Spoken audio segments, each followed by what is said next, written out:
Welcome to the Paradinks podcast. That's you and me. I'm Jake. I'm Chantel. And we're a Paradinks. I don't know why I always say my name like it's a question. Is that I'm my name? Chantel. Yeah. And you know what Honey's name is? Nickname? What? Gordita. And for those of you who don't know what that means, like I didn't. Jake, what's that mean again? It's like Fatso? fatty. Yeah. Because Honey's a little fat. In Spanish. Yeah, in Spanish. It's fatty. It's also it's a type of food. It's a stuffed tortilla. A gordita. You stuff it with like beans and cheese or something. Yeah. And fry it up she a is little. pretty stuffed. Yep.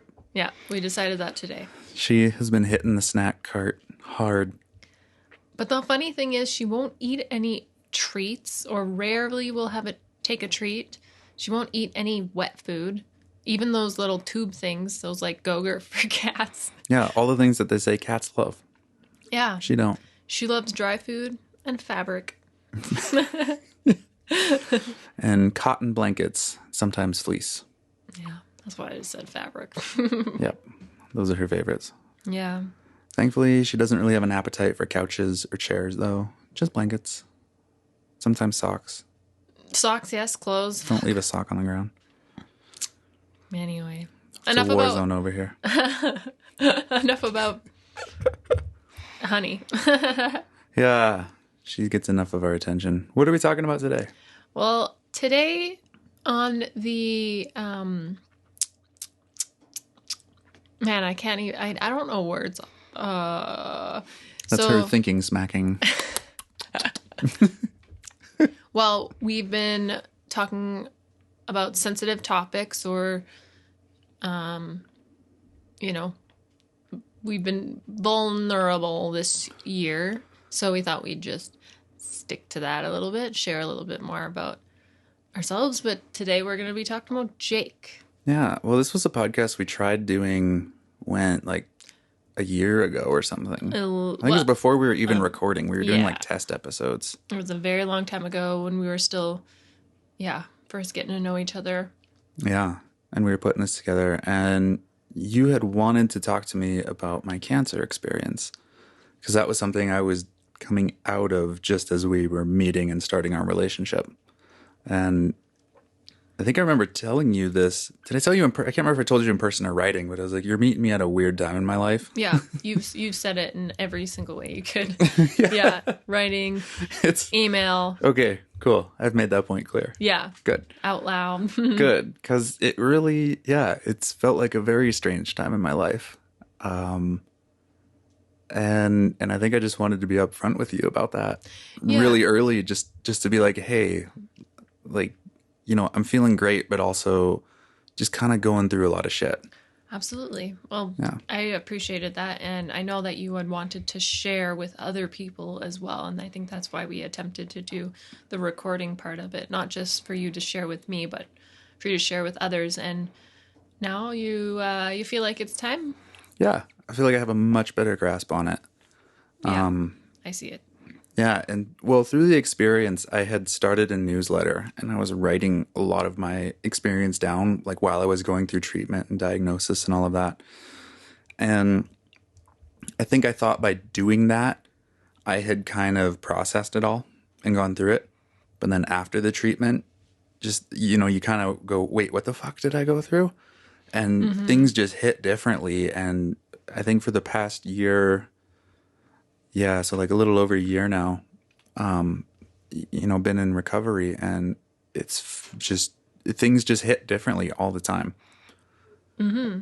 And so I think I've experienced those like memories in enough different ways now that I have a solid grasp on them, and I understand, I think, more of the good lesson to be learned in that, which was something I had made clear in my newsletter from the beginning, that I wanted this. I think I said these words to you, like, I want this to be a very positive cancer experience, which sounded kind of insane when I wrote it and put it out there, but I truly believed it and went into it knowing, okay, there's like, life has something to show me here.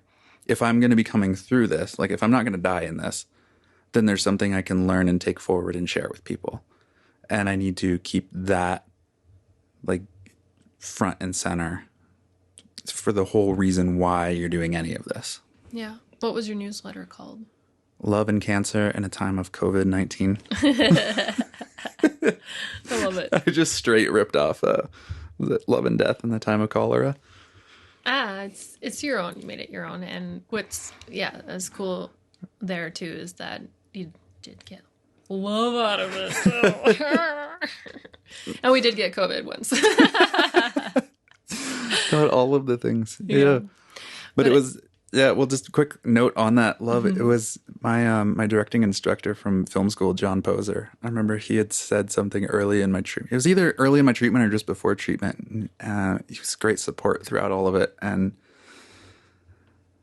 he had said a phrase that stuck in my head the whole time where he's like, we got to get you back to a place of love or like a state of love or, something along those lines, but like get you back to love.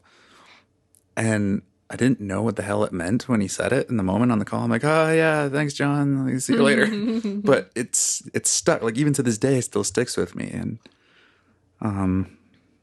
I think I understand it, but I don't know how to put it into words. Like I'm sure you probably have an understanding of it yourself. Just hearing that. I think we all can take something from those words in some way. I think it's actually a very strong quote. Yeah, he's John, a very wise man. That's going into Jake's book of poems. Shout out to John Poser, this one quote poem, whatever. Yeah. Yeah. No, John's a very wise and spiritually awesome person. Well, we'll get John on our one of our chats here. Yeah, that'd be great. All right, John, you've been called out. Yeah. Okay. But what right now we're talking about Jake. So, first of all, like, what kind of cancer did you have?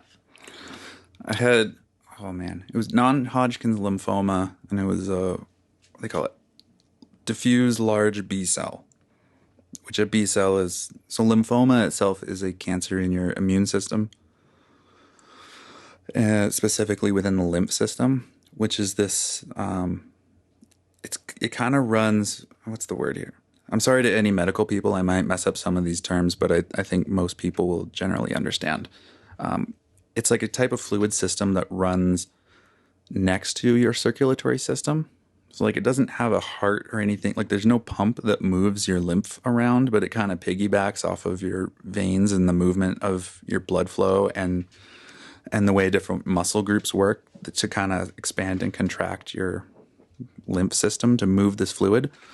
And that fluid is basically a big catch-all for all of your, where your immune cells, like your white blood cells and T cells and these I think a B cell is a type of white blood cell. Don't quote me on that. But anyways, there's when they take something out of your immune system that shouldn't be there, like a virus or a cancerous cell, it usually goes into the lymph system, and then those things are then expelled out of your body through the lymph.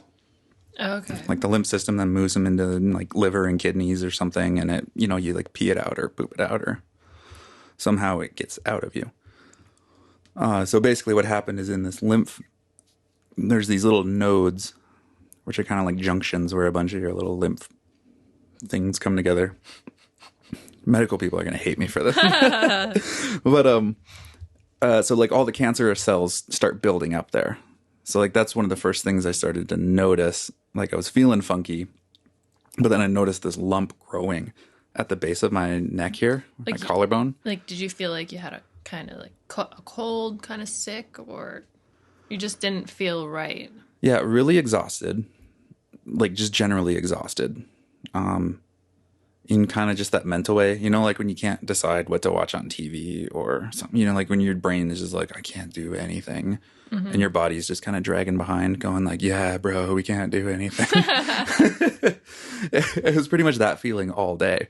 Mm-hmm. And then I was having lots of night sweats, which was really weird, and had elevated blood pressure. Like I was in a stage 2 hypertension zone. So that was like the first thing I had noticed was my blood pressure. And it was really high and elevated. And I thought it was just stress and hypertension. And it was really bad to the point where at that point I had been going out on daily runs, doing like I don't know, somewhere between 2 to 5K every day. And I got like a kilometer into a run and just like was dry heaving.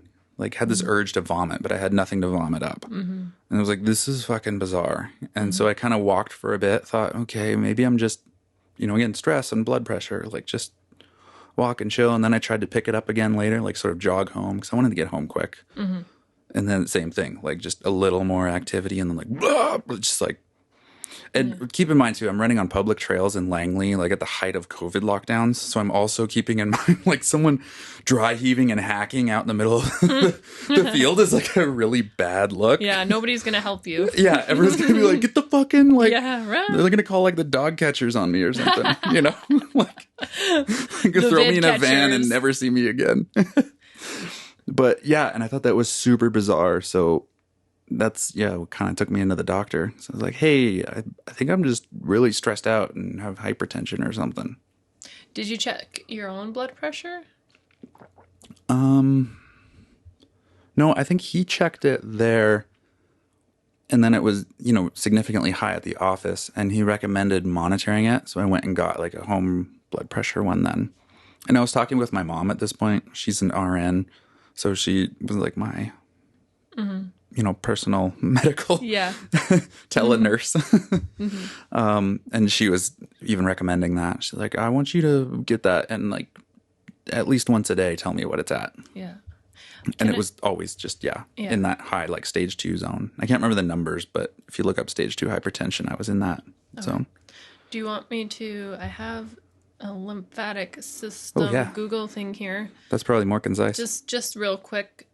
The lymphatic system is a network of delicate tubes throughout the body. It drains fluid, which is called lymph, that has leaked from the blood vessels into the tissues and empties it back into the bloodstream via the lymph nodes. So the main role of the system includes managing the fluid levels in the body. So I guess some gross stuff leaked in there and it couldn't get flushed. Well, they were cancerous cells. Yes, that's what I mean. Yeah. And the one concern there is because a lot of those cells for your immune system, like the T cells and your white blood cells, they're made in your bone marrow. That's like where your body produces them. So that was something I had to do in the early, what do you call it? Testing. They call it the staging process, where like they know what kind of cancer you have, but they want to see how far it's spread into your body. That's where they determine if you're stage 1 to 4. Okay. And so 1 is being the least and 4 is the most. So they drill into your bone marrow and they see, are there any cancer cells in here? Okay. So when did you notice that same day the lump on your neck?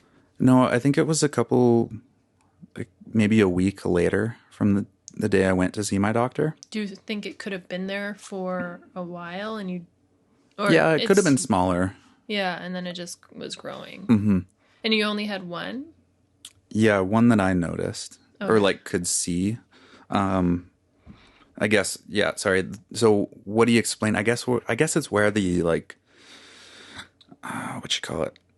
I guess it's where the dry heaving and a lot of that elevated blood pressure came from. Was the bigger one was actually in the middle of my chest here, sort of between my bronchial tubes and heart and stuff. Like there's a bunch of lymph through your like armpits and chest and shoulders and all of that. And that one was swollen to, I think they said 9 centimeters. Holy fuck. Yeah. And I remember they could have had a baby. Pretty much. My mom will like that joke.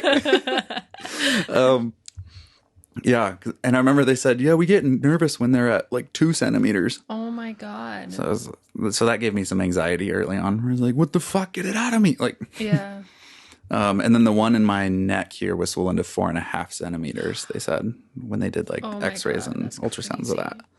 Yeah. So the one in my chest was like pressing up against, important stuff. And I think that's where that dry heaving and, blood pressure and a lot of that came from. So those were all the symptoms that you noticed, and then you went to the doctor, and then they did some tests or staging, and you said part of that was the bone marrow. Sorry, I'm leaving out some tests there. So because at first, what else was there? So like when I called my doctor back and told him about the swelling, He was like, okay, I want you to come back in like now, you know. And keep in mind too, this was like right at the beginning of the pandemic, which was a little bit of a blessing in this timing because all the hospitals and doctors were like cleared out in anticipation of that big wave. So everything was pretty empty. So it was actually pretty easy once you had like a serious issue going on. Like there was no lines for anything. So what was the date then? When did this Oh, geez. start? This would have been April. April 20... Late March or early April. 2020. 2020. Yeah. Yeah. Okay. So that was kind of the blessing. Like because I had something serious going on, wherever they needed to send me, there was pretty much no one there. Because like all the elective surgeries and things were canceled or put onto telephone. Yeah. So then he came in, he looked at that, thing. And I remember him in passing at that saying, okay, I'm going to order I think it was an X-ray and some blood work. And it could be this, or God forbid, a lymphoma. And at that point, I had no idea what lymphoma is. For sure. Like I was just blind. No. And like, I don't do that. I kind of just listen to the doctors and that's it. I don't go do anything else. I'll talk with my mom. But even her, I was like, you know what? Like, it might not be that. So don't tell me what that is. I was like, I don't want to get worried about something it might not be. I guess that's my general approach to medicine. I'm like, don't tell me what it might be. Just tell me what it is. Yeah. Like, that's all I want to worry about. And so we did, and like, I went immediately over to the blood clinic and x-ray because like he gave me the script and I just walked in. I'm like, hey, can we just do these things? And they were like, sure, hop on in. And I think it was the next day the doctor called. He's like, all right, change of plans. Like, I'm sending you in for a CT scan right now. And like his office was booking that and everything. He's like, we'll call you back with the date and time. And it was like a couple days later, go over and get a CT scan, which I was all excited for until they have to inject you with dye. And like, I really hate needles and like the IV kind of things. So they had to put one of those in me and shit. And I remember kind of bitching about it. Like, fuck, I didn't know this test required that. Like, I totally wouldn't have done this if I knew that. Jeez. You would have done it anyway. Probably. But, yeah, we did that one. And it wasn't until we got the results from that test that the doctor called me and he's like, like, I'm 97% sure this is lymphoma. He's like, there's a small chance it could not be, and it could be this other weird thing, but like super small chance. So he's like, I'm going to go ahead and just start the referral to BC Cancer. And when he said that, when he's like, I'm going to start the referral to BC Cancer, that's when I went, oh, fuck. Like, this is what we're dealing with. Yeah. And then like, you know, in movies when, someone's on the phone, they get a phone call with some bad news and then it kind of slowly pushes in on their face and they look far off and like the audio, the sound kind of drains away and everything goes quiet. Yeah. Like the rest of that phone call kind of went like that for me. Yeah. Like when I look back on it, I don't really remember anything else he said after. Like, I think he said treatments sometimes are chemotherapies or something, but I remember the phone conversation just kind of drifting off like that in my mind where I was like, oh, fuck. This is what we're dealing with. Okay. So that was just even a few days after the CT scan. So everything was done pretty this quick, whole thing was probably 2 weeks or so. Okay. Yeah. All right. Which is really fast, I guess. And then 2 or 3 weeks. When did you find out what stage and like that it was non-Hodgkins? So that was, I think, May 7. So after you were already diagnosed? Was my biopsy. Okay, biopsy. Well, it was basically it was based on what he saw on the CT scan, where whatever those results looked like, he determined, again, like 90 whatever % certainty, it's some kind of a lymphoma. So he was like, regardless, like send this over to BC Cancer. They'll figure out what type of lymphoma and your treatments and all of that, because the regular doctor doesn't treat you for that. I'm just at least if you're in Canada and British Columbia, like your family doctor will diagnose you, refer you over to BC Cancer if it's a cancer issue, and from there they handle all of your treatment and everything going forward. So basically from there, my regular doctor just went back to his other patients. Like Yeah. we would just send him reports and stuff, but that's it. I don't think I ever even saw him again. Okay. Yeah. We're good. Oh yeah. No, I was just looking up the difference between Hodgkin's and non-Hodgkin's. Oh yeah. I don't know that either. So, I mean, it's all kind of confusing to me, but so they're both types of lymphoma, obviously. Lymphoma is a type of cancer that begins in white blood cells called lymphocytes. So the main difference between them is the specific lymphocyte. Oh, gotcha. So, and it can be seen by looking at the cancer cells under a microscope. Mm-hmm. But this doesn't really tell me much more about what, like, which one's worse, or if either's worse, or if it's just. Well, I remember they just said two the different things. non-Hodgkin's. Well, the type of cancer I had, they said it's one of the more aggressive ones. Yours. Yeah, the one I had. I remember they had presented it as, you know, it could be this or that based off of the CT scan.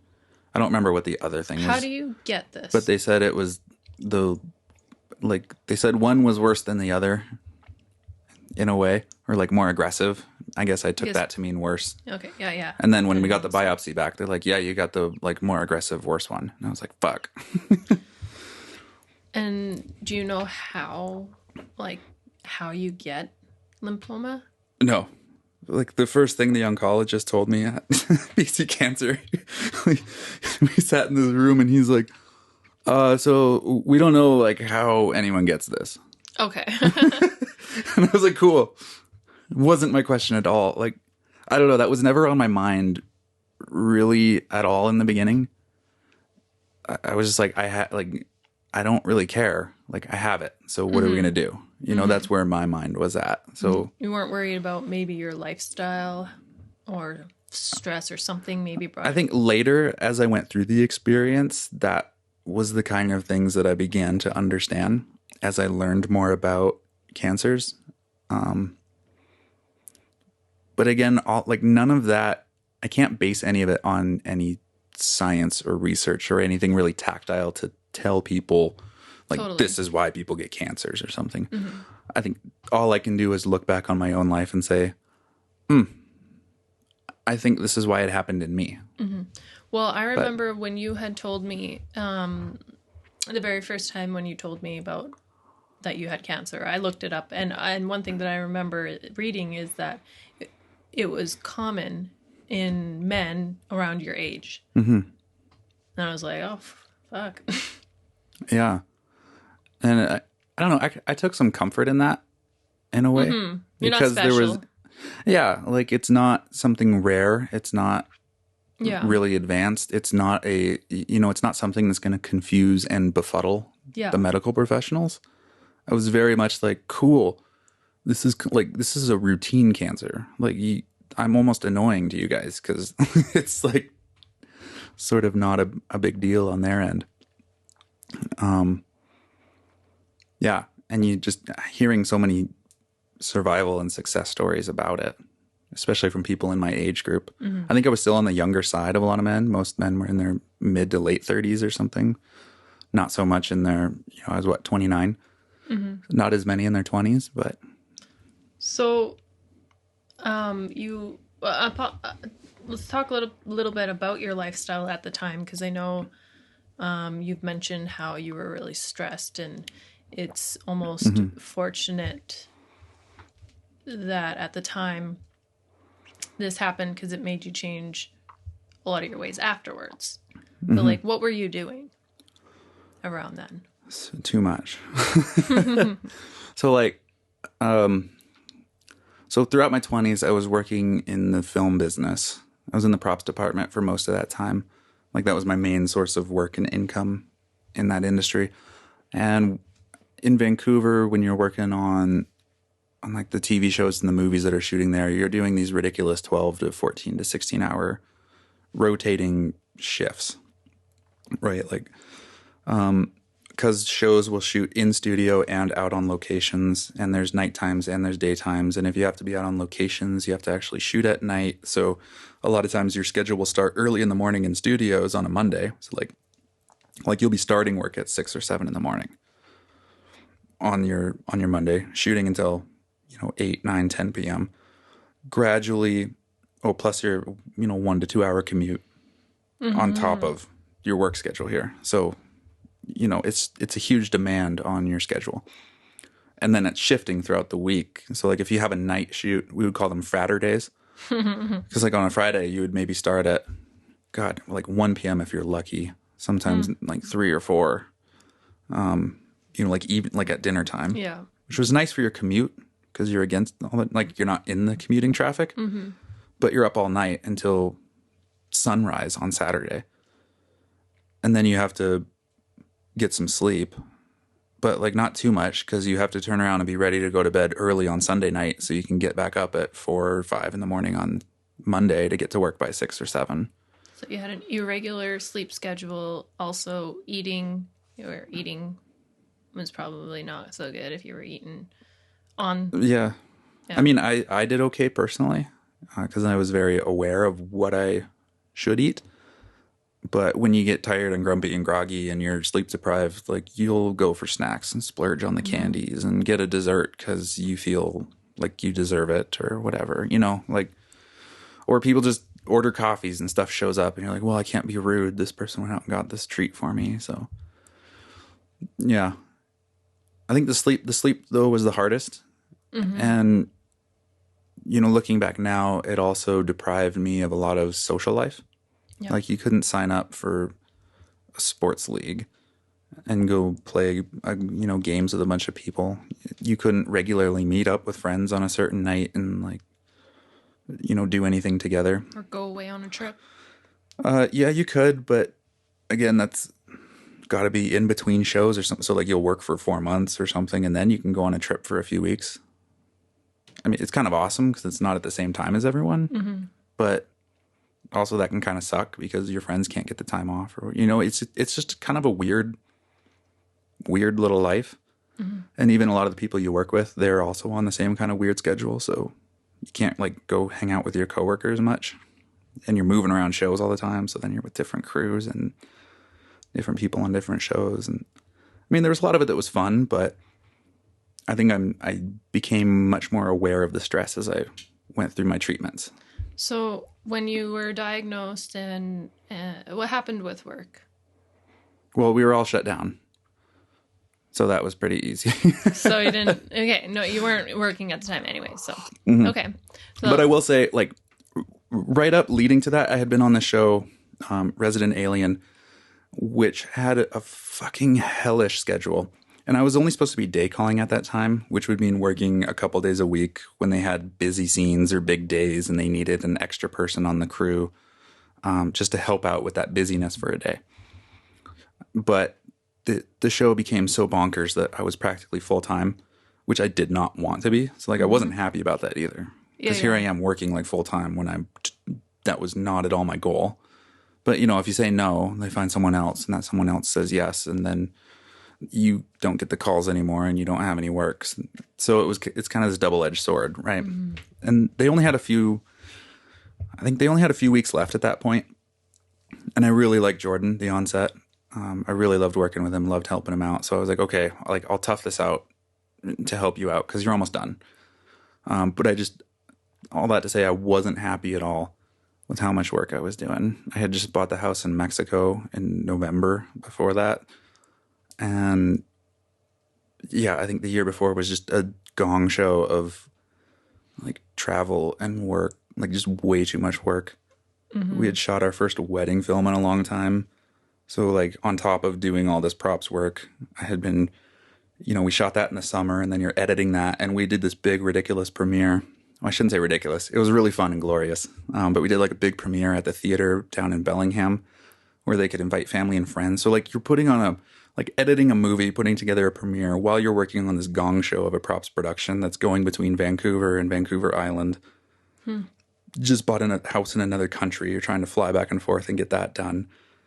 On top of like just and then COVID hits. Yeah. So honestly, when COVID hit, they were like, shut everything down.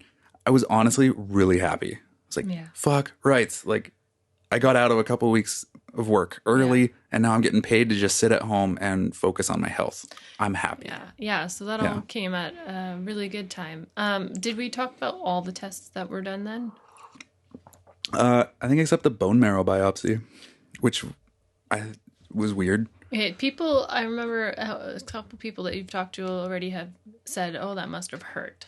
But you said, how did it feel? So I was really freaked out about it. My brother worked as a paramedic for a while back in the Bellingham area, and he had described to me how they do one like out in the field, which was basically with like a Milwaukee drill and a little bit and like into your femur or something crazy. So I had this just like I had images of like the movie Hostel, like images of shit from that movie like flying through my head the whole time that we're driving into to the hospital for this, and we get in the room. And they went into my hip, on my right hip. So like, you know how your hip bones kind of come up high here on the sides? They basically drill like into the sort of top of that. So if you can imagine, they go at an angle so they can get like 3 to 4 inches or something like that of your bone marrow and pull out a little like core sample. You know, like when they're digging in the earth and they pull out those. Yeah. Did you feel it? I'll get there. Okay. And I laughed because next door to me, there was this mom with her, I don't know, maybe 3 or 4-year-old daughter. And she was getting that, I forget what that test is. But it's like this test where they put electrodes. It's only for girls. And I think it's for some kind of a cancer screening or something when you're really young. But anyways, it's kind of mildly painful. So anyways, this little girl is like screaming over there because they're doing this other test for her. And I'm in the room next to her, like on my side, pants halfway down my ass, as they're like, you know, sterilizing your skin and doing, you know. And then I remember the nurses talking to me as the doctors do and everything. So she's in front of me, the doctor's behind me on the table, and she's talking to me and stuff. And then at one point, while we're talking, she goes, "So how are you feeling?" You know, and the doctor had been back there. It felt like he was kind of like hitting me with a hammer or something. Like, you know, those little knee testy hammers? Felt like he was just sort of lightly hitting me or something like that.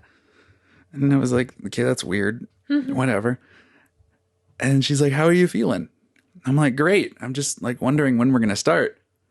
And he's like, "I'm like 2 centimeters in." Like that was him drilling into me. And I was like, "Oh, like I don't feel shit."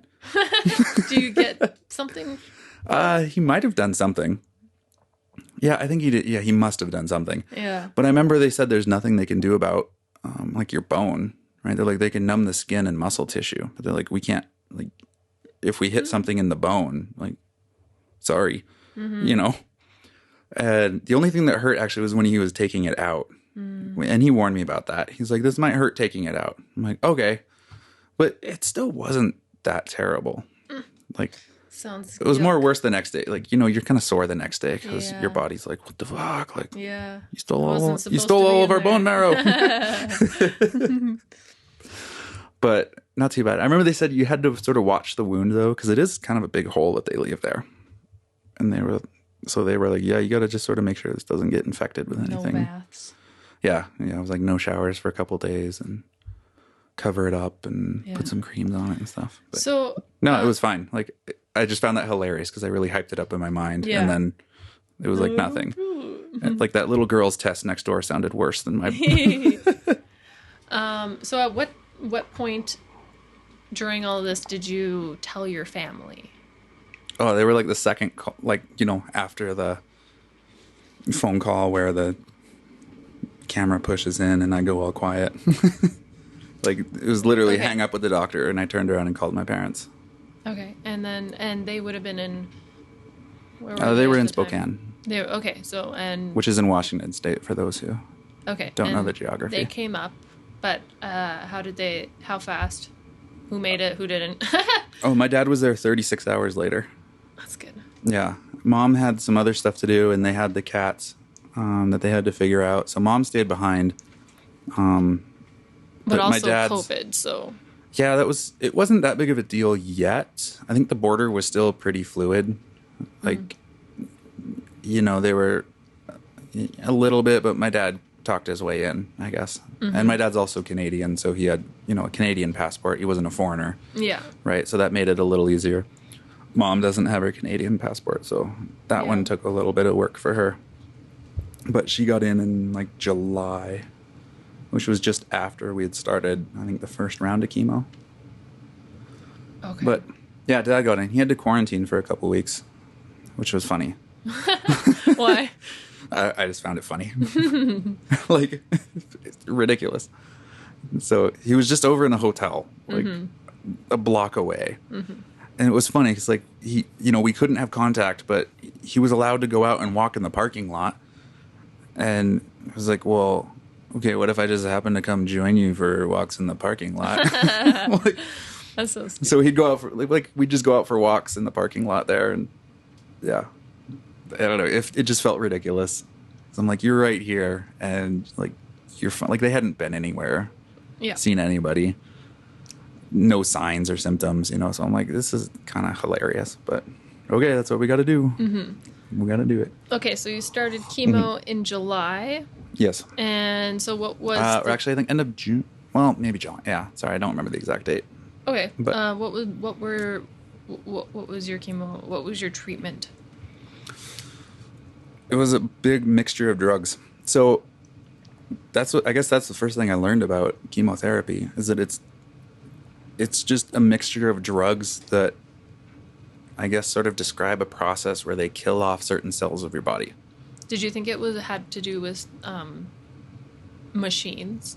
I always thought chemotherapy had always had to do with some machines. Yeah, I didn't really know, to be honest. I think maybe I thought of it more like radiation. Yeah.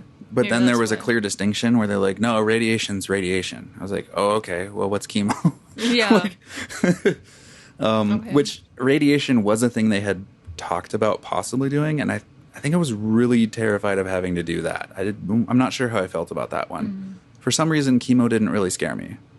Like, I know some people, it freaks them out. And the only thing that freaked me out with chemo was the first session. So it was interesting.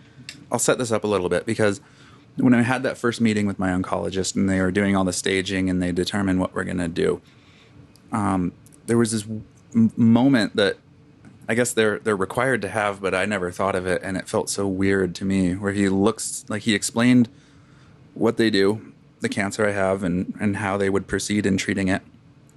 And he looks at me and he's like, would you like to proceed with treatment? Like, I don't know, in my mind it always was kind of this, you get cancer, you get treatment. Like, there is no, what do you mean? And it kind of threw me in a way. And I could see him kind of react funny. Like, his eyes were kind of like, you're hesitating or you're not saying something, right? Like, what's going on here? And, but I was like, yeah, sounds good. Like, there was no mention of needing radiation at that point or anything. He's like, it's a possibility, but I don't think we'll need it based on what I see and stuff. So, he had described, I think, 6 rounds of chemotherapy with these certain drugs. And they gave me like 18 pounds of literature to read about all this stuff, legally required to, I guess. But, yeah, so as I read through it, there was one of the drugs, I can't remember the name. I think it was like rituximab or something. Started with an R. They all had really goofy names like that, but it was red. I remember that. It's a red liquid. Ew. Yeah, gross. And so most of these drugs were just an IV drip. So they'd, again, put an IV in you.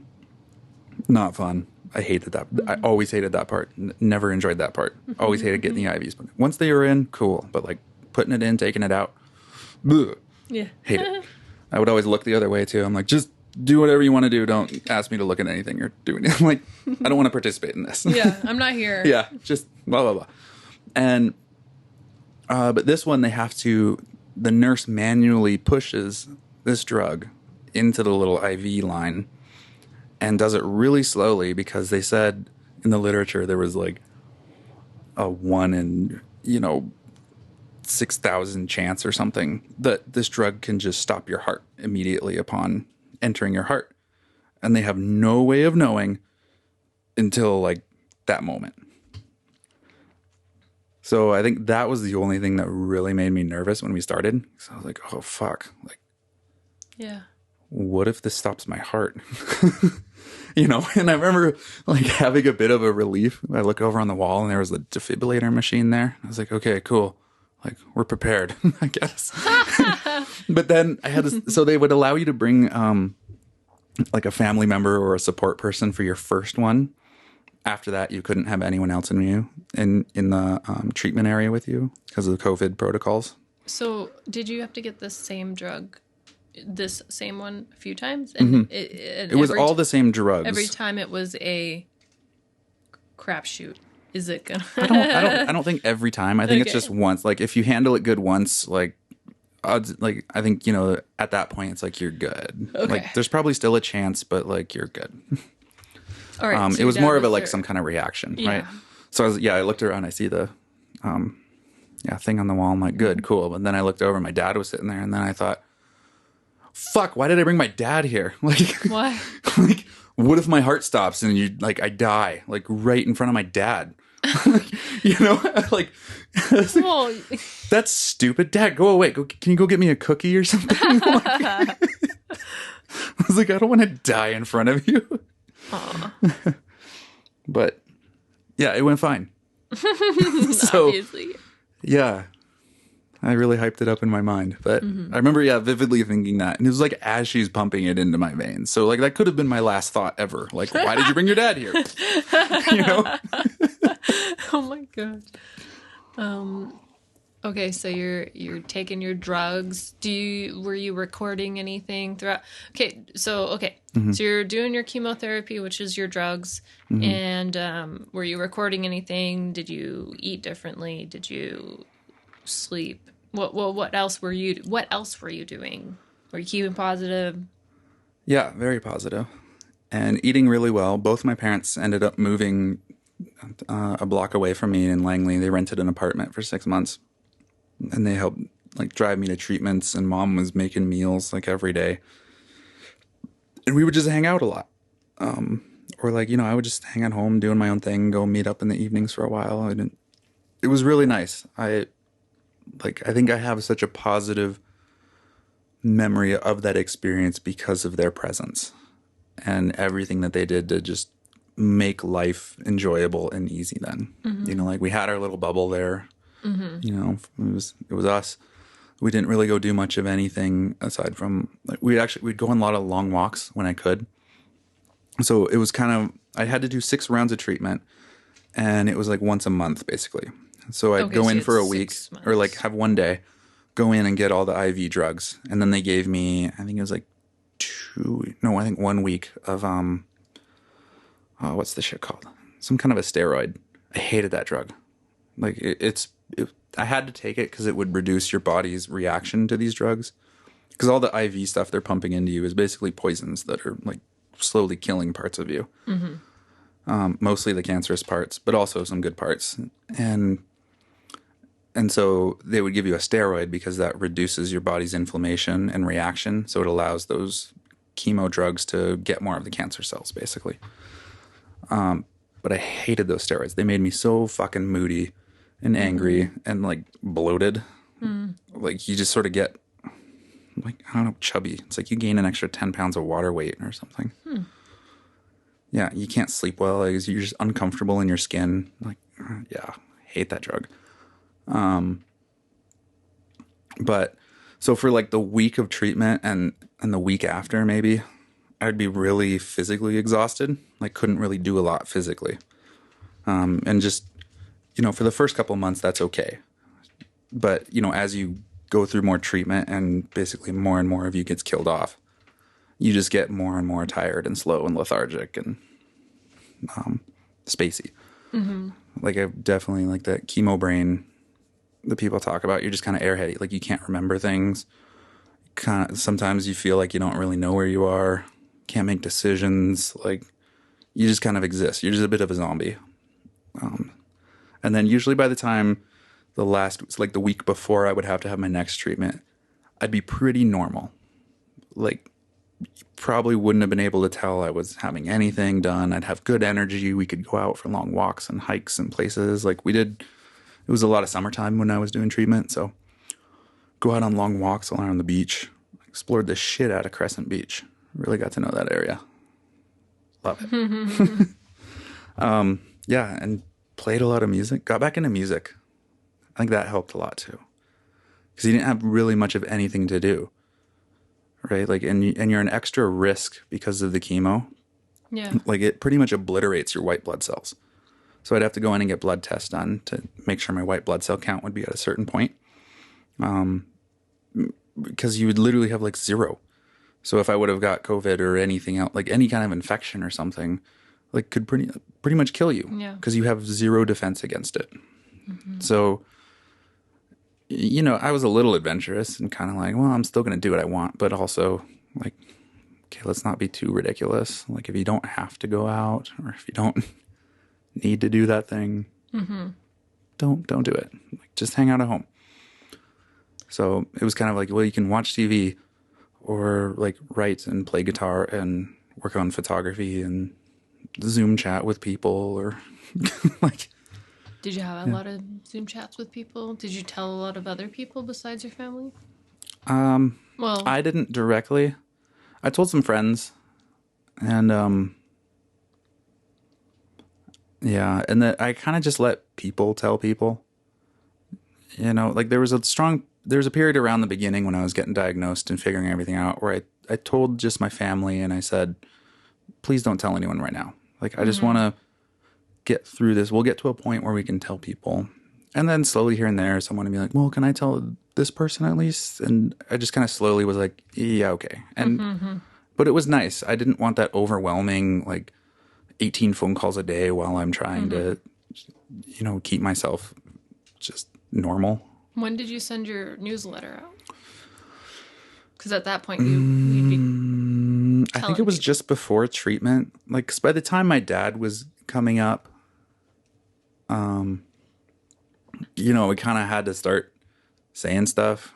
Because, like, you know, mom would be on Zoom chats alone. People would be, hey, where's Jerry? What's he doing? And it's like, hey, we kind of got to, like, tell some people. Yeah. And I was like, yeah. And so, yeah, I think, I can't remember how the idea started, but I thought I'll make a newsletter and I'll have people sign up for a mailing list and I'll just put that out and I'll say, here, like, I don't have energy and time to really talk to people, but if you want to stay up to date, I'll do it this way. Like, I didn't want to do social media and like photo and bullshit. Like, no, I didn't want any of that nonsense. I was like, I'll write you my experience.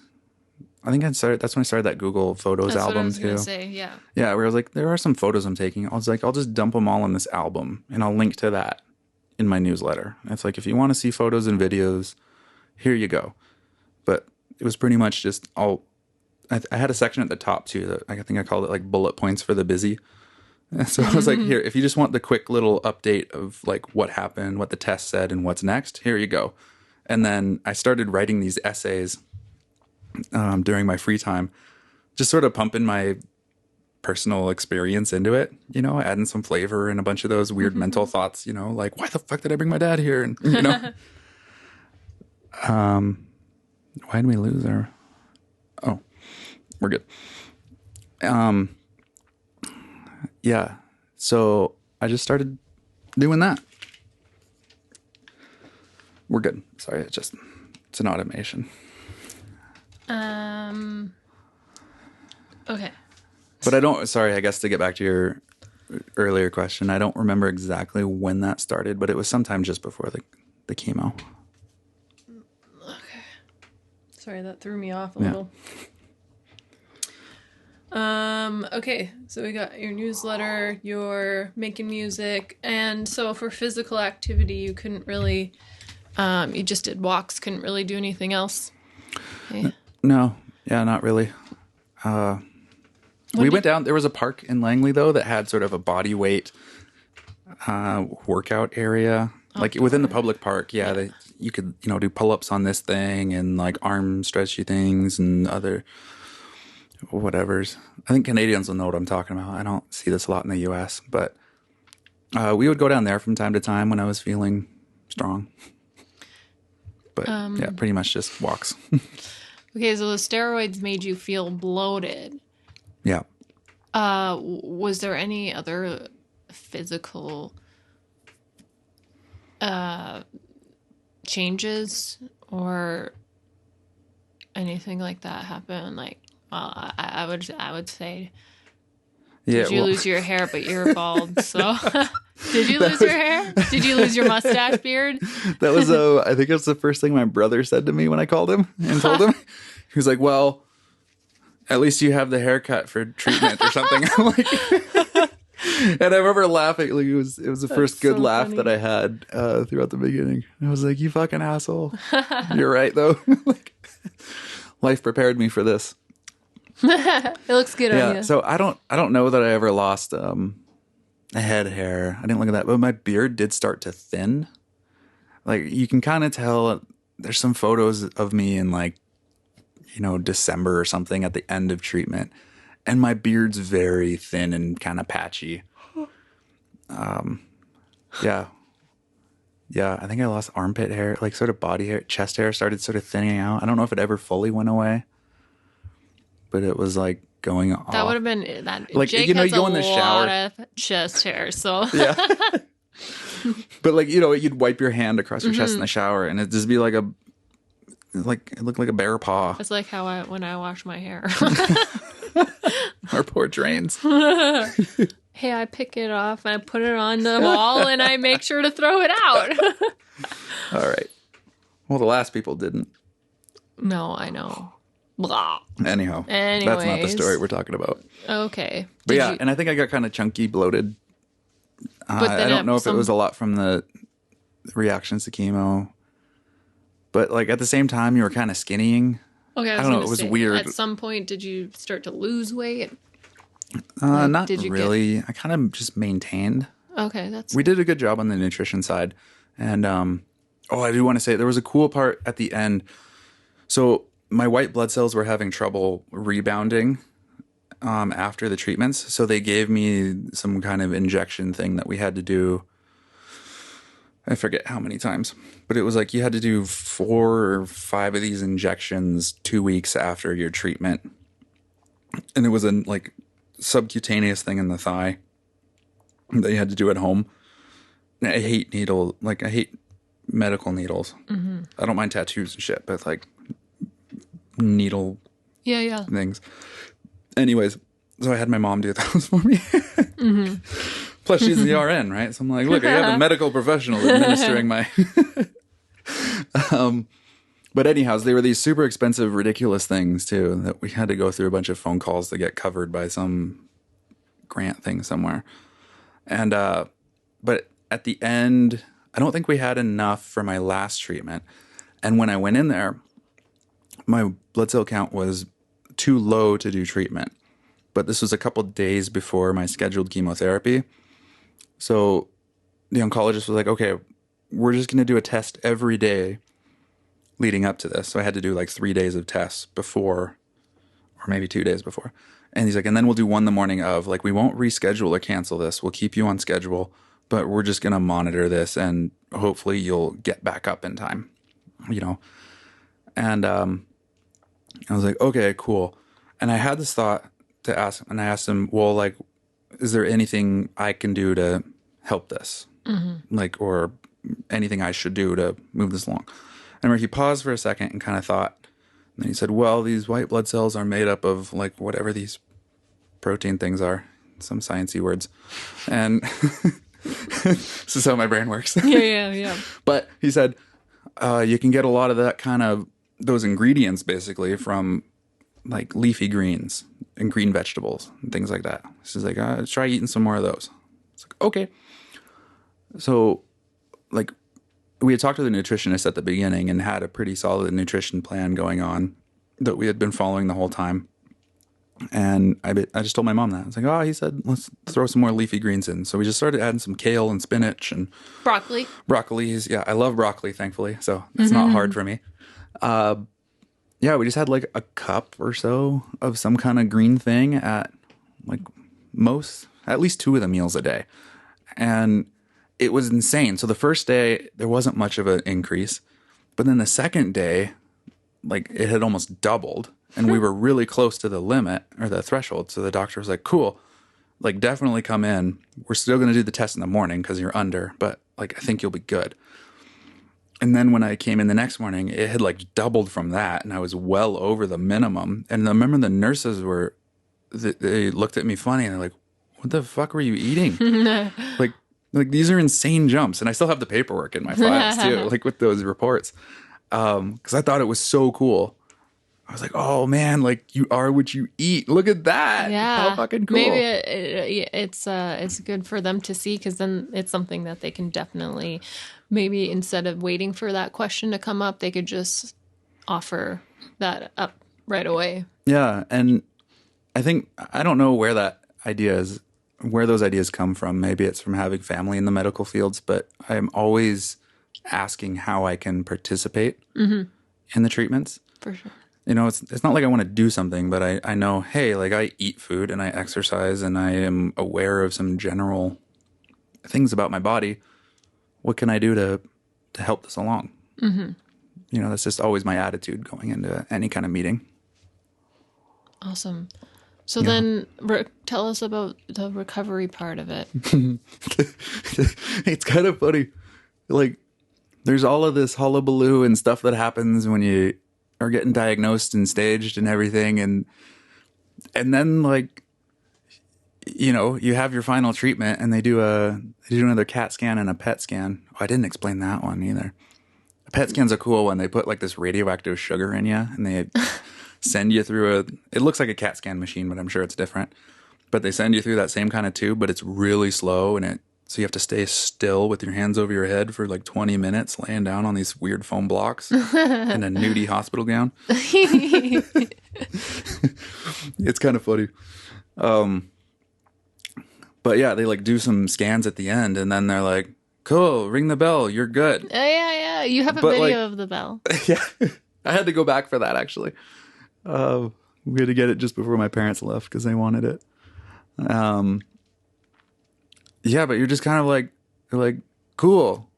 I'm like, am I cured? They're like, no, but like, it's not back. I'm like, okay, what does that mean? They're like, well, you don't have cancer going on now. It's not here at the moment, so that's what remission means? Yeah, I forget when that kicks in or something, but I know, like, so basically they're monitoring me for 5 years, so till 2025. Like, I go in and get blood work done. What is it now? Like twice or 3 times a year, maybe 4 times a year. And they just look and make sure, because like that's the weird part, I guess, with the cancer. It's not like gone and done. They're just like, you don't have it, and like if it doesn't come back in 5 years, it probably won't. So like, you're good. It's sort of this very, I don't know. Yeah. So yes, it's like friends that slowly drift apart. That's funny. Like, okay. Yeah.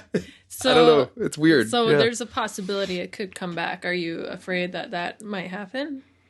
I get anxiety about it before my checkups, but generally no. And your checkups have been good, because we've been talking about that a little bit. Yeah, they've all been good. Yeah. Because I think, like I hinted at the beginning of this episode, I feel like I understand why it happened to me. And I think I've actively been making changes in my life to help reduce all of those factors that I think contributed to it coming in. Did you say? I don't know if we actually said. No, is this a good time to move into that, I guess? Yeah, so we talked, because your recovery is just you're still recovering. Well, I will give a good shout out to Campus CrossFit and Tony and Nicole, who Nicole you're going to hear from next week, but Tony and Nicole who had Campus CrossFit and Best Box, and they were huge supporters of my recovery in just like giving me like basically free workouts. Like I traded, I would help them with some work for the gym, but they were like, hey, come in here, work out. They would check up on me and help me get back into the from the gym. I had worked out there before. Oh, okay. When they were you members. were working out there before. Okay. Yeah, but then they bought the gym from the old owner. Gotcha. So I guess I should, like right before my treatment started, they had reached out to do some work, but I had to tell them like, hey, I can't do anything for you right now. Like I'm going through this and I don't know what's going to happen. I don't want to take on responsibilities. But they were so fucking supportive, and that whole community of, helping me on that fitness side and keeping up with nutrition. And, I think the accountability part is what really helped. Like the coaches and staff and even Tony and Nicole personally. Yeah, friends. And seeing me and just, like being great friends and saying, hey, like, how's it going? Or, hey, we haven't seen you in the gym in a while. If I missed a couple of days, right? And I'm like, hey, everything okay? You need to, like, what do you need? Right? And it was nice too. I'd made some little videos, or I'd share stories about what I was doing to recover that then they could share on their social media too. So I don't know. I think I inspired a person or two there, maybe. Okay, so that's part of you. That was part of your. That was part of what I was doing to stay healthy. Yeah, but I think I should just say there was no like direction or guidance or plan from the Cancer Society, right? They just kind of like treat you and they're like, great, our job's done. Go be free. Let's see what happens. Yeah, and you're like, well, what do I do now? Like, here I am all chemo withered and, patchy bearded and frail. And so this is how you leave me. I come like a bird with a broken wing. I don't know, but in all fairness, I came in there with like a weird growth out of my neck and shit too. And, so, they got rid of that. Okay, so this is this is December-ish 2020. And when did your parents have to leave? They left like the beginning of December. I think it was the first week or two. Oh, okay. And so before your last? No, sorry. My treatment ended in November. Oh, okay. Like the last treatment was somewhere in November, and then all the tests and stuff were just after that. So like we had done my last treatment, maybe even October, honestly. And then it was sort of some of those follow-up tests, which they just take a while to schedule because they only have, I think, like 2 PET scan machines in the Lower Mainland. So everybody wants, like, they're running 24/7. So it just takes time to get into that. Okay, so they left, and so after spending 6 months nearly every day with them, how did you feel? Now this is a huge transition back into like independent life and still very much in like a COVID world. Yeah, and recovering. Yeah, that was hard. I didn't like that. I remember the night they left. I think this is where I choked up last time when we were talking. No, we never made it this far. Maybe, but you did tell me about this before. Yeah, no, it was like they came over for dinner at my apartment and we had a great time, and then it was kind of a shitty, rainy December night, and they weren't leaving till the morning, but we just said bye because I was still really exhausted and was sleeping in late, and they wanted to get out early, so we just did all of our goodbyes that night. And I remember they walked off like down the stairs. Sorry, I'll get a little. It's okay. Like down the stairs in the rain and just off into the black of the night. And then I just sort of sat on my couch, and it felt like they just, like walked off into the blackness. Right. And I remember feeling just so goddamn alone in that moment. And like all there was the sounds of like the fucking, bus stopping out front and like somebody yelling at a car in traffic and, just like, the world kept moving and stuff, but I just felt like here I am sitting here and like there's nothing for me. At that point too, I knew I didn't want to go back into the work I was doing. So I think I was beginning to feel like I have no idea what I'm going to do for work. I have nobody. My parents are leaving. I think during that time too, I had just become really aware of their age now. Like in my mind, I think because I'd been so busy through my 20s, they were still very much like in their mid 40s, like when I left home and like, and seeing them and being like, oh my God, they're actually getting older too. And having my own close brush with like, fuck, I could have just died. And like, oh my God, they're getting older and they're going to die one of these days. And holy fuck. And like, it was just a really overwhelming moment there that I didn't like. Yeah. Sorry, what was the question? It's okay. No, you answered it. Okay. Yeah.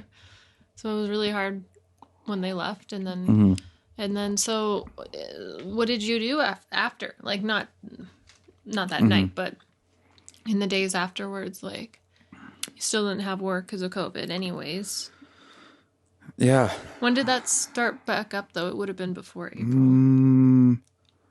2021. Yeah, I think I didn't start doing anything until 2021 because I had had enough money and stuff saved up that I didn't really have to work through 2020.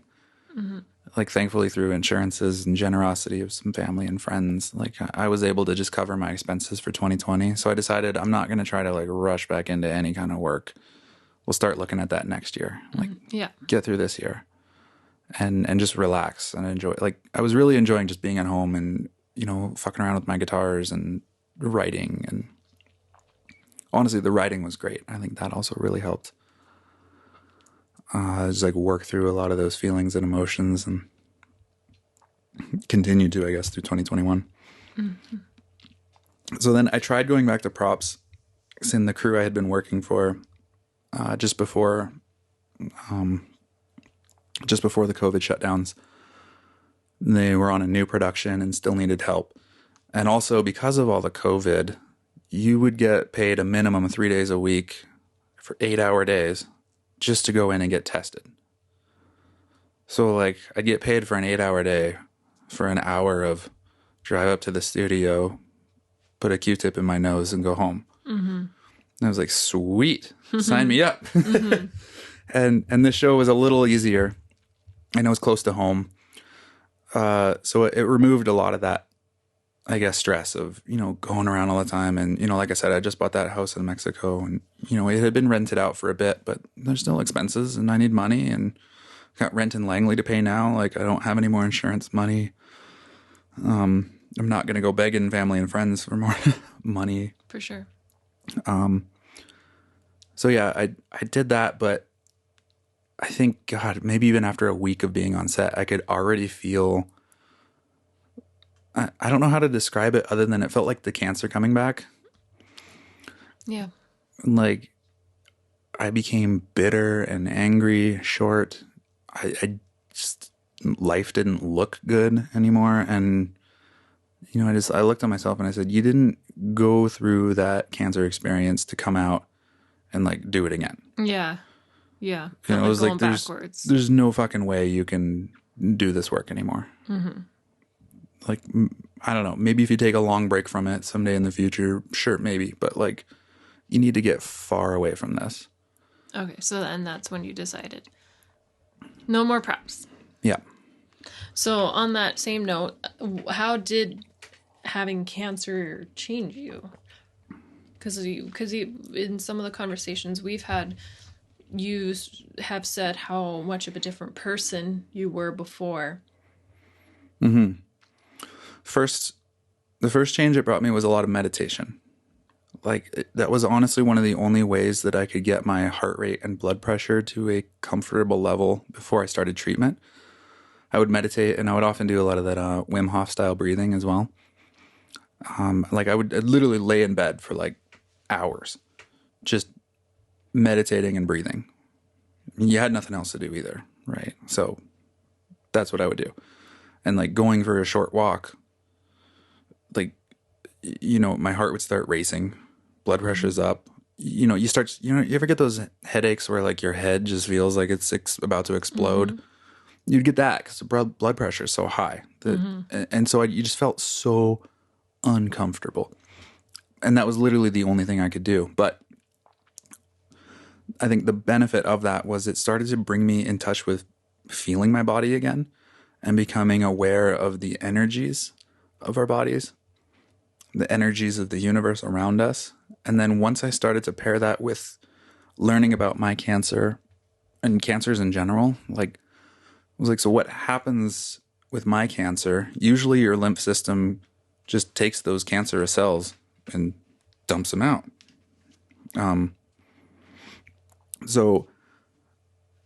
But when they start, like, basically, when your lymph system can't keep up with the amount of cancer cells that are being produced, that's when you start to get cancer, like we call it. So basically, all of us have cancers all the time because there's constantly cells in our body which mutate, and they mutate in a way where they no longer recognize that they are part of your body, so they begin to attack your body. Like that's all a cancer cell really is. It's a cell that no longer, is like under your body's control.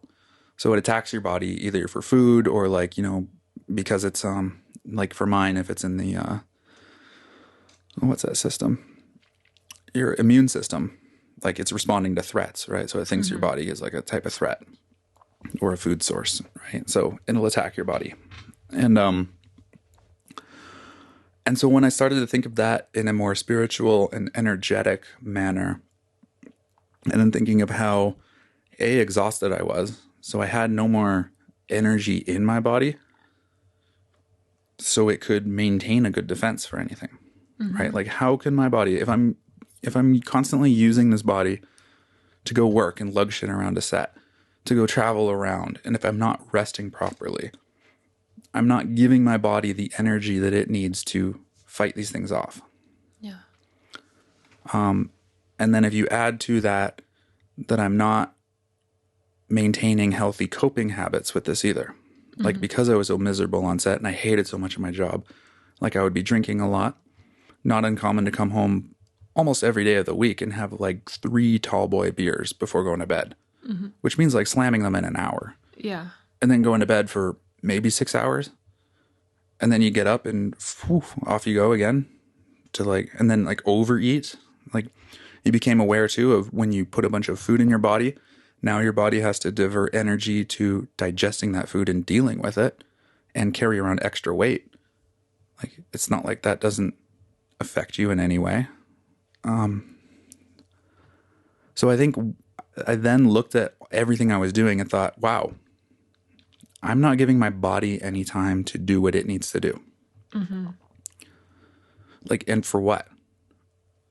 Because it was like, all I get out of that is like some money and maybe more cancer.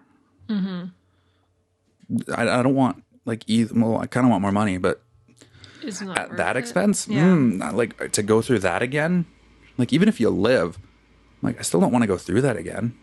Like I didn't have the worst experience, but also like it's not like the experience got better towards the end. Nausea started to creep up. Like thankfully I didn't have a lot of nausea through the beginning, but towards the last treatment, those drugs build up in your system. Yeah. There's also a lifetime cap on one of those drugs that you can have because of how damaging it is on your heart. And your heart is like one organ in your body that cannot regenerate. Yeah. Like it doesn't heal, it just scars. And, scar tissue is tougher and harder, so it limits your heart's mobility. And like, there's just no good comes from putting myself under more stress and draining myself of more energy if it's not serving my ability to do the things that bring me joy. And I think that was sort of that big mental and energetic and spiritual shift that happened. And I don't know, maybe I'm in a place where I'm still too cutthroat about that because our bodies are also really resilient. Like I learned that through the chemo. Like look at all this shit I threw at the body there. And had thrown at it before with all of my own, like, drinking and smoking and bad habits. Like I wasn't a, everyday smoker, but, you'd off and on from time to time. And, the drinking the same. It got stressful and busy. The drinking got heavier. And I go, well, okay, the body survived that and it's still here. But also, I think I just became so much more aware of how deep the impacts of our actions are. Yeah. Yeah. Now, and how did it change did it change any relationships or how you connect with people? Yeah.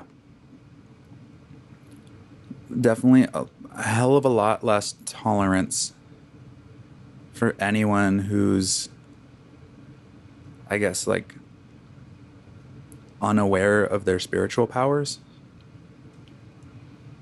So in what way do you mean by that? Like, I don't know, an example could be like hustle culture type people. I just say this because, there's this sort of, I guess, growing up in the States, there's this attitude that a lot of Americans have where you work really hard, right? Like sacrifice yourself, work super hard, and then you'll be rewarded somehow. Gotcha. Yeah. And I feel like that's sort of accurate.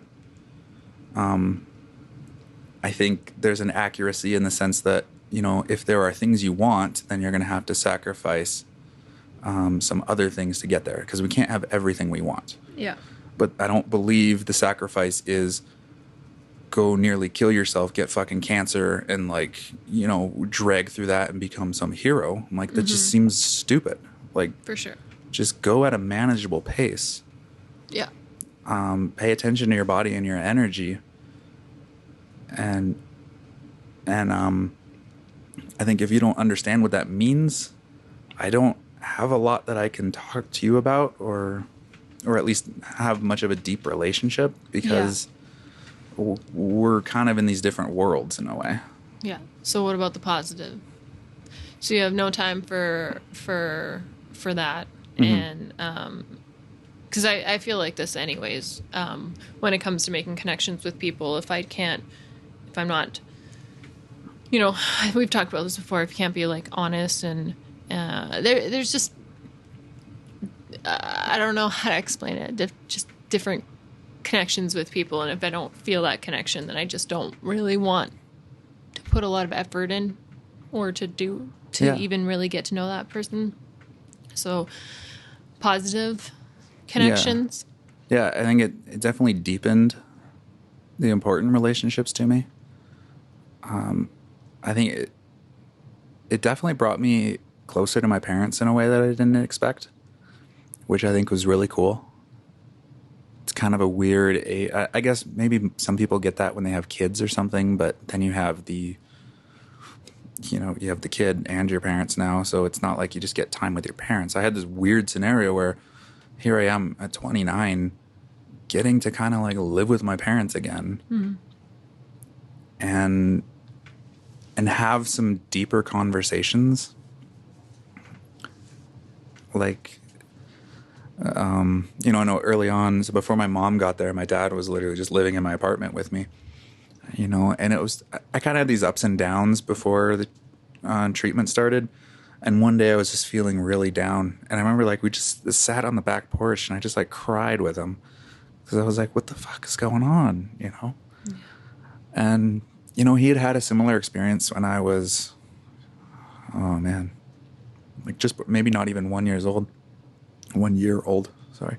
He had a disease called Guillain-Barré syndrome, which is where your body begins to eat off the, I think it's called myelin coating on your nerves, which is a kind of insulation that helps your nerves talk to the rest of your body. So he essentially starts to go paralyzed.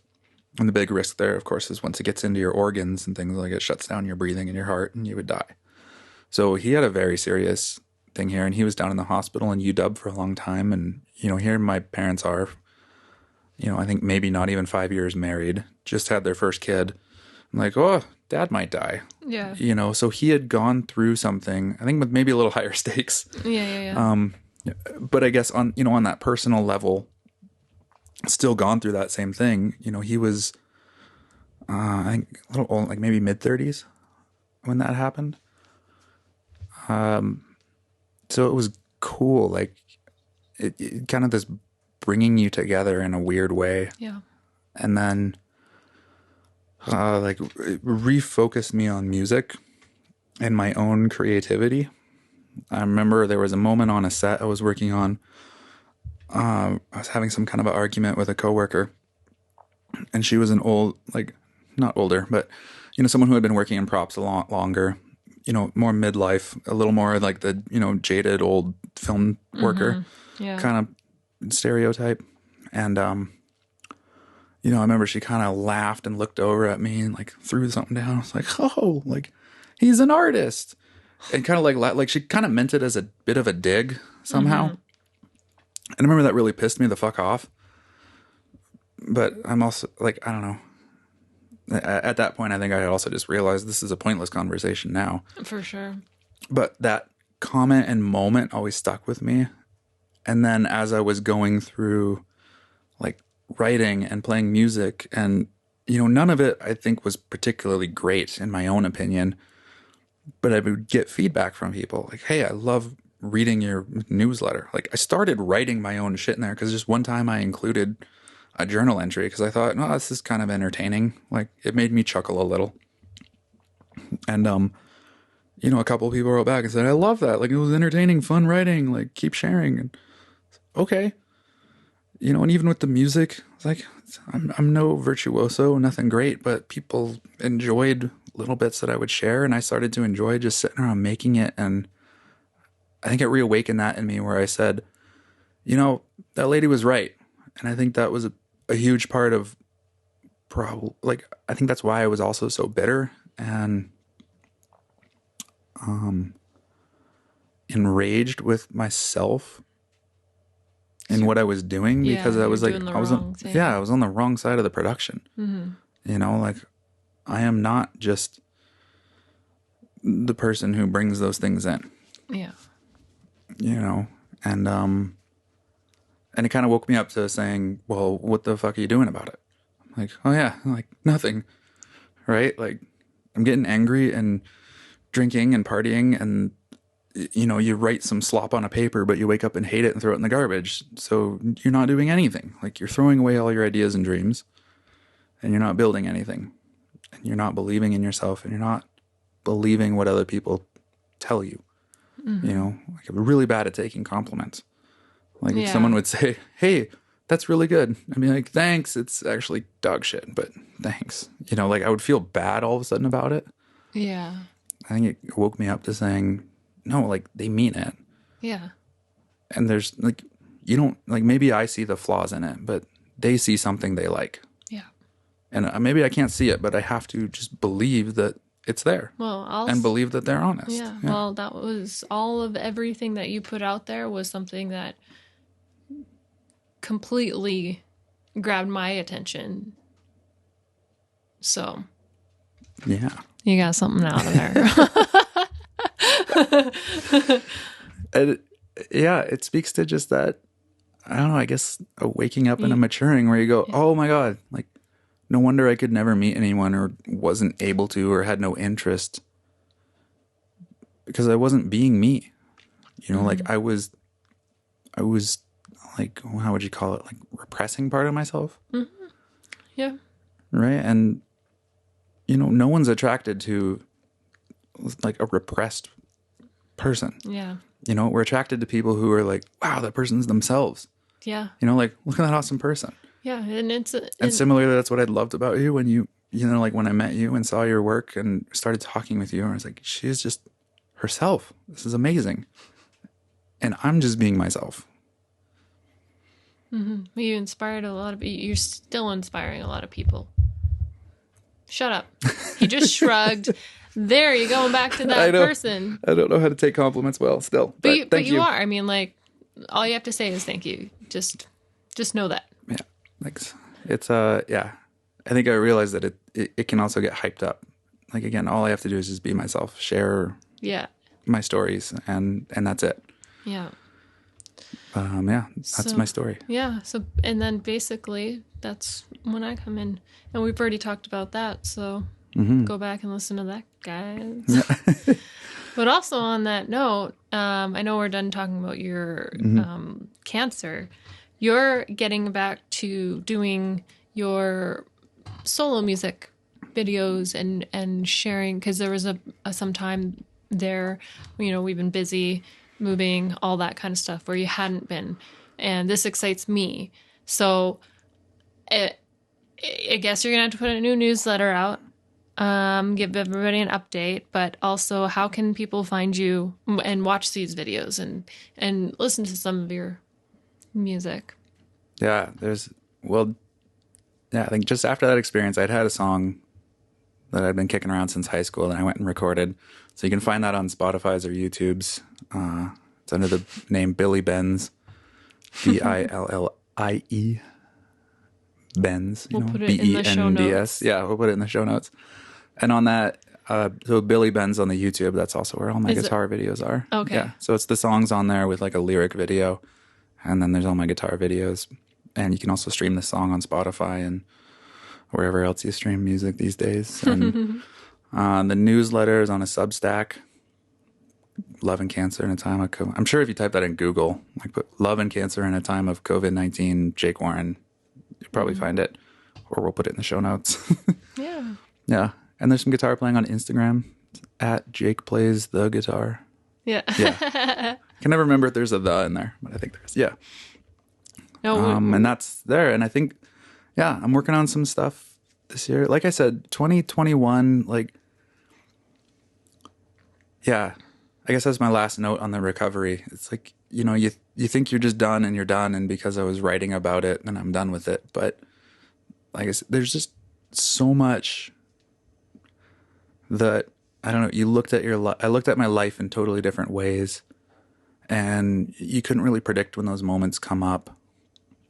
So 2021, it felt like just a tough year to really try to focus or do anything, because I felt like I was constantly shifting and changing, and, you know, you cared about one thing one day and then the next day it made no sense. And then you're kind of like, what the fuck happened? And oh my God, my parents are getting old. And, you know, like, just, yeah, I think it takes a while for your body to sort itself out again. Well, after going through that. So 2021, we were falling in love too. So there's a lot of wacky ass shit that happens when that's going on too. Like what? Like your body was probably just woo. Yeah, but I mean, it had been like slowly and methodically killed off in weight, right? Like that's what, it's all poison, all that stuff they're putting in you. So, you know, I've been poisoned for 6 months, and then you got to recover from that, especially after, just everything. And so, then throw in a new relationship on that and try to be creative and change careers and move to a new province. And it was not a good year to like be creative. It was a good year to just live and just experience it. A good year to live. Yeah. I think it just took me a while to resign to that fact and say, you know, this isn't a year for really putting things out or doing anything. But I think it was a year well spent, because coming into this year, I feel like I'm ready to make more stuff, and things are coming together better. Yeah. So, I like that. Yeah, more guitar playing. There's more newsletters, and those newsletters are getting compiled into a book as well. Finally, had the energy and the clarity, I guess, to open that back up and start putting the book back together. So, there'll be a book about it. It's called Love and Cancer in a Time of COVID-19. I don't know. The title might change, but that's the working title. I forget now, though. But anyways, that was great. Yeah, that was fun. Thanks for that. Yeah. I just, you have anything you want to leave for anybody, if this is reaching anybody who may be experiencing cancer now, or has, or knows somebody, maybe this has helped you in some way, or just feel comfortable in talking about it, or I think opening up. If you're going through any, like, it was helpful for me to have a few trusted people to talk to just share my ideas with. And, you know, I just, for myself, really the meditation and getting in touch with myself and like taking an active and responsible role in my recovery, I think played a huge part in not only my body's recovery, but also my desire to want to stay here. You know, because I think one thing that freaked me out at the beginning was how I actually had a serious debate about maybe I just don't tell anyone and don't do anything. Like, I don't know. I was that exhausted, tired, and sick and uncomfortable, where I was like, I don't know, 29 years is a good run. Like, maybe we just let this go. And like, boo. You know, then it's nothing bad, right? Like, the cancer got me. I didn't do anything. So, I think it's a decision you have to make. And if you want to stay and you want to be here, you got to make that known. You got to talk about it, and just trust everyone around you who's trying to help you stay and get better. Get back to a place of love. That's it. John, I'm stealing John's words. I like the way it started and the way it's ending. Yeah. All right. Cool. Thanks for listening, everybody. There's links to stuff in the show notes. And love you. Love you. Bye.